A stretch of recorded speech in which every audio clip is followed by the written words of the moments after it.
ये बयान केवल उनके राजनीतिक है, तुष्टीकरण का बयान है। वक्फ की प्रॉपर्टी है और उस वक्फ की प्रॉपर्टी का फायदा आम गरीब मुसलमान को नहीं मिल रहा है। देश जज्बात के खिलवाड़ से नहीं चलेगा, देश कानून से चलेगा, देश संविधान से चलेगा। ये बयान केवल उनके राजनीतिक है, तुष्टीकरण का बयान है। बिहार का चुनाव है, इसलिए चाहे तेजस्वी यादव बयान दे रहे हैं कि हम इस बिल को, अगर हमारी सरकार आएगी तो हम उसको कूड़ेदान डाल देंगे, लेकिन ये मुंगेरी लाल के हसीन सपने वो देख रहे हैं। उनकी सरकार आनी नहीं है इसलिए कोई बयान दे दे, या ओवैसी कह रहे हों कि ये कानून पास हुआ है, इससे वक्फ की प्रॉपर्टी को सरकार ले लेगी। मैं जेपीसी का चेयरमैन था, मैं चुनौती देना चाहता हूं कि ऐसा कौन सा अमेंडमेंट हुआ है। आज अमेंडमेंट ये हुआ है जो कांग्रेस यूपीए ने खुद जस्टिस सच्चर को नियुक्त किया था कि मुसलमानों की जो गरीब पसमानदा या विडोज या अनाथ बच्चे हैं उनकी भलाई के लिए कैसे हो सकता है। तो जस्टिस सच्चर ने जो रिपोर्ट दिया था कि 2006 में कि वक्फ की आमदनी 12,000 करोड़ होनी चाहिए थी, मात्र 163 करोड़ हो रही, उसका खुर्दबुद मुतवल्ली या वक्फ बोर्ड के लोग कर रहे थे।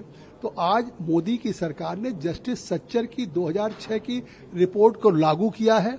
इसलिए किया है कि आज उस वक्फ की प्रॉपर्टी का फायदा गरीब मुसलमान को मिले, पसमानदा को मिले, मुस्लिम विडोज को मिले, मुस्लिम ऑर्फन बच्चों को मिले, एजुकेशन के लिए मिले, तालीम के लिए मिले, हेल्थ के लिए मिले, यूनिवर्सिटीज बने, इंजीनियरिंग कॉलेजेस बने।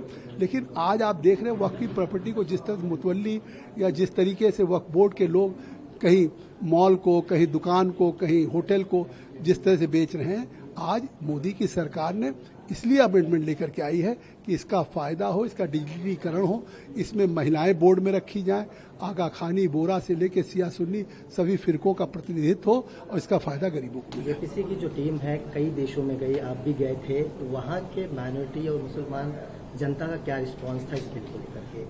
देश के करीब करीब काफी राज्यों में गए, चाहे महाराष्ट्र हो, मुंबई, गुजरात, अहमदाबाद, कर्नाटका, बेंगलुरु, तमिलनाडु में चेन्नई में गए, बिहार के पटना में गए, कोलकाता गए, हम लखनऊ गए यूपी में, असम में गए, गुवाहाटी गए, भुवनेश्वर गए।